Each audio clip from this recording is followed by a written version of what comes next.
Okay, let's pick up where we left off in these 7.6 notes. We're just going to do one of these. Find the center of mass of the lamina of uniform density P bounded by the graphs of f of x equals 4 minus x squared and the x-axis. Remember, the x-axis is the line y equals 0.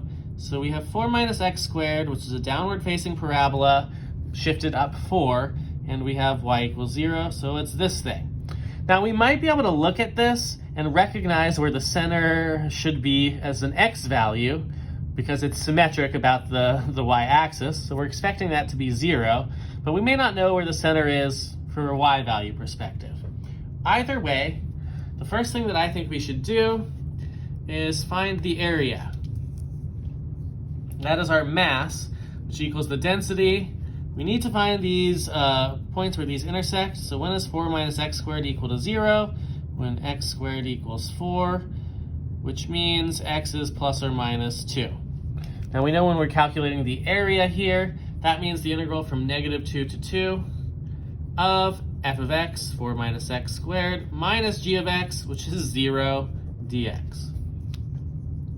Yes, it's true, we could go from 0 to 2 in this case and double it for this area, but that won't necessarily hold true for our moments, so I would like to not do that for now. From here, we would just integrate. P times the integral of this would be 4x minus x cubed, evaluated from -2 to 2. And when we're plugging in, it's P times 4 times 2 is 8, minus x cubed over 3. What am I doing? 8 minus x cubed over 3. Integral brain fart. Anyway, we continue with 8 minus 8 thirds. I was like, that's not right. 8 minus 8 thirds minus, when we plug in -2, it's -8 plus 8 thirds. Now when we combine this, 8 minus -8 is 16. So P times 16, -8 thirds minus 8 thirds is 16 thirds. So this ends up being 32p over 3 if you get a common denominator. So this is kind of the denominator when we're going to do our division. I also need the moment relative to the y-axis, which we're expecting to be 0, but we'll make sure, which we know to be the exact same equation, but it's multiplied by x.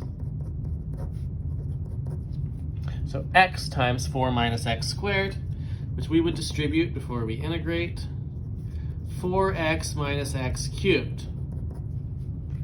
And again, when we integrate this, we will get p times, this will be 2x squared minus x to the 4th over 4. We won't mess up the integration this time, from -2 to 2. And when we evaluate, this is p times 2 squared is 4, so this is 8. 2 to the 4th is 16 divided by 4, so this is minus 4. When we plug in -2, since this is even, it's going to be the same 8 minus 4 that was before.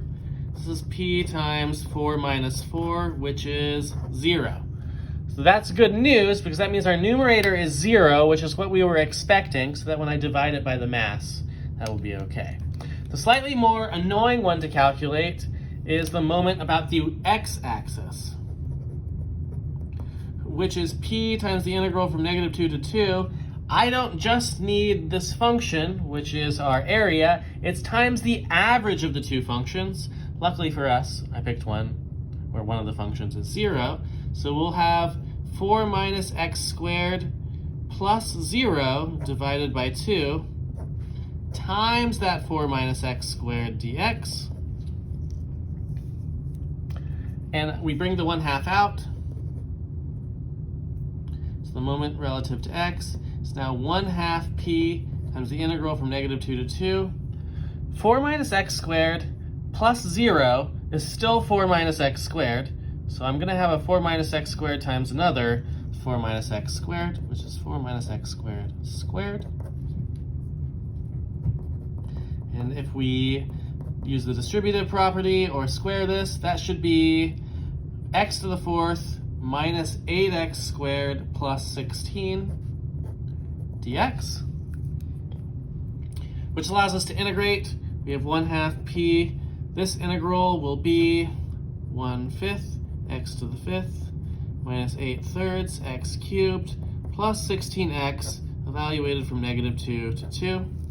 Now you may have noticed that this one would have been even, so we could have gone from 0 to 2 here, but we didn't, so it's fine. Let's plug in. It's 1/2 p times, let's plug in 2. It'll be 32/5 minus, this is 8 times 8/3, 64/3 plus 32 minus, when we plug in -2, since all of these powers are odd, it will be exactly the same, but with negative powers, or negative values, or opposite values, I should say. -32/5 plus 64/3 minus 32. If we combine those, this will be 1/2 p times 64/5 minus 128/3 plus 64. I'm going to distribute the 1/2. This is p times 32/5 minus 64/3 plus 32. We did a lot of redundancy there, but that's okay. Now what happens here, we get a common denominator. It's p times, common denominator of 15, 96/15 minus 320/15 plus 480/15. I don't know what I was thinking there. If we combine these, you get p times, these two make 160, so 256/15, which is 256 p/15.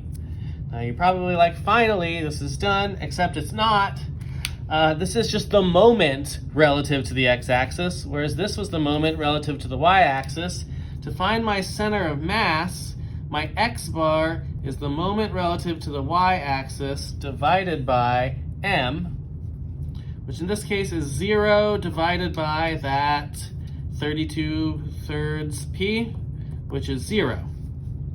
My y-axis, like my center of mass relative to y, is the moment about x divided by the total mass, which is the 256 p/15 divided by the 32 p/3. The gravitational, or the density constant always cancels here, so if you like to do the problems without even putting p on there at all, that's fine. 256/32 is 8. 15 divided by 3 is 5. So this center of mass coordinate is actually 0,8/5. Now we can go back to the picture and decide if that makes sense. We know this point here is 4, 0, and we're bottoming out there at 0. It makes sense to us symmetrically that the x value of the center would be 0 because it's symmetric. Now, my total y values start at 0 and go to 4, but looking at this shape, it is more bottom heavy than top heavy, so I would expect the center of mass to be in the bottom half, which is less than 2. 8/5 is 1.6, it's a little bit less than 2, so it does seem reasonable that that could be potentially our answer. And this is how you find the center of mass. Now, if you didn't have a horizontal line here, you maybe had a linear or an awkward shape, yeah, this would not be 0 necessarily. But it is good for illustrating what's going on. And that is all that we're going to do for 7.6. There's a little extra about the theorem of Pappus on the back, which is kind of similar to the shell method, but it's an alternate approach to doing it. But this is all we're going to go over in the videos. The rest is for you to practice and ask questions on, and that is all.